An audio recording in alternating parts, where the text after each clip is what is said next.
புதுக்கோட்டை மாவட்டம் ஆலங்குடி அருகே வடகாட்டில் நேற்று இரவு இருதரப்பினர் இடையே ஏற்பட்ட மோதல் சம்பவம் தொடர்பாக இதுவரை 14 பேரை போலீசார் கைது செய்து விசாரணைகளை மேற்கொண்டு வருகிறார்கள். குறிப்பாக புதுக்கோட்டை மாவட்டம் வடகாடு முத்துமாரியம்மன் கோயில் தேரோட்டம் முடிவுற்ற பிறகு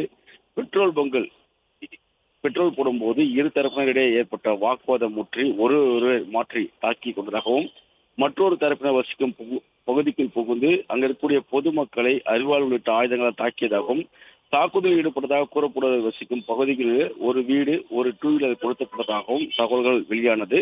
இரு தரப்பினரும் கற்களை வீசியும், கம்பு, அரிவாள் உள்ளிட்ட பயங்கர ஆயுதங்களால் ஒருவருக்கொருவர் தாக்கிக் கொண்டதாகவும் தகவல்கள் வெளியானது. இந்த இருதரப்பு மோதல்ல முத்துகிருஷ்ணன் என்ற காவலர் உட்பட 22 பேர் காயமடைந்து மருத்துவமனையில அனுமதிக்கப்பட்டு சிகிச்சைகள் வழங்கப்பட்டு வருகிறது. பிளே ஸ்டோர் மற்றும் ஆப் ஸ்டோரில் இருந்து பாலிமர் செயலியை QR கோடு மூலம் பதிவிறக்கம் செய்யுங்கள். செய்திகளை உடனுக்குடன் பெறுங்கள்.